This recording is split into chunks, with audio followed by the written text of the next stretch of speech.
It's a long time ago, but I still remember life on Earth. It was wild, chaotic, and full of life. And even in the quietest moments, there were always sounds surrounding you. Wind, birds, and crickets. Until it all changed for me.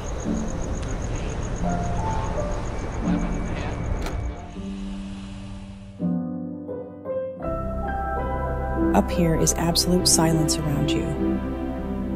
Nothing, just millions of miles of empty space until we reached our destination.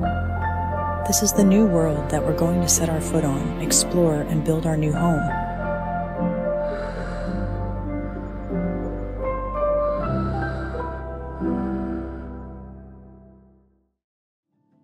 In the recent weeks, we shot all the scenes that you saw in the beginning of this video to test out the new version of the Tamron lens utility. And we're going to introduce you to all of the new features and everything that you need to know. Let's get started.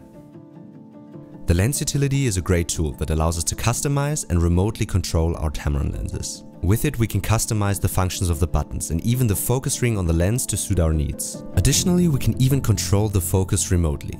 When the app was released 2 years ago, we recorded a short film in Scotland and explained all the features in detailed tutorials. In this video, we'll introduce you to the new features added in the latest version. And the first is the digital follow focus and the focus stopper.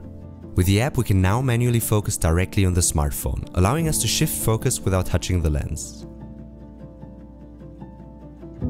To use this, we connect our smartphone to the lens using an OTG-compatible USB-C cable.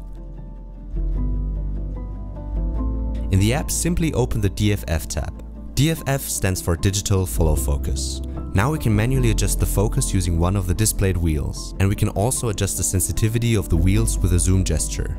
When manually focusing, there's always a risk of focusing beyond the subject. To prevent this, there's a useful new feature, the focus stopper. It allows us to focus back and forth between two predefined points, but not beyond them. To set this up, we return to the first tab and assign the focus set button on the lens with the focus stopper function. Then we go back to the DFF tab. Here we focus on our first subject, in our case the space station in the background. We then click on the pin icon to set our first focus limit.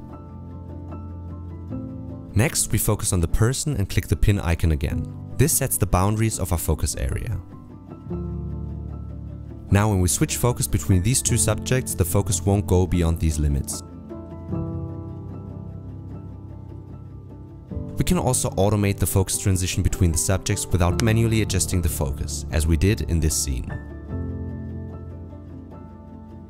To do this, we set up focus points, which we can do in the Remote tab. By clicking on the settings icon above the first button, we can set the length of the focus transition. Here we choose 2 seconds. We can also define a delay between the button press and the start of the focus transition. In our case, we choose 1 second. And then we do exactly the same for the second focus point.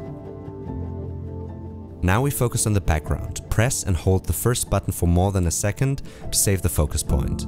Then we focus on the person again and repeat this process with the second button. We start recording and click on 1 to focus on the background.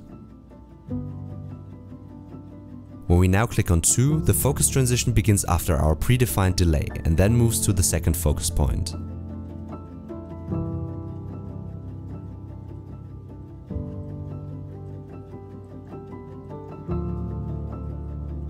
Of course, you can also use this without a smartphone once it's set up. To do this, we can assign the function of the focus set button in the first tab. Select the transition time and delay, and then it will work when you press the button on the lens, even if no smartphone is connected. In the new version of the Tamron Lens Utility mobile app, there's a new feature called Astro Focus Lock, which we're going to show you right now. The Astro Focus Lock ensures that when photographing stars, you don't have to refocus for each shot. Anyone who enjoys astrophotography knows how much time and effort this can save. After connecting the smartphone to the lens, we start the app. In the DFF tab, we find the button for Astro Focus Lock at the top. When we click it, it automatically focuses on the stars, and then the focus is locked. Even if the focus ring is accidentally moved, the focus won't shift. And with that, we're ready to go.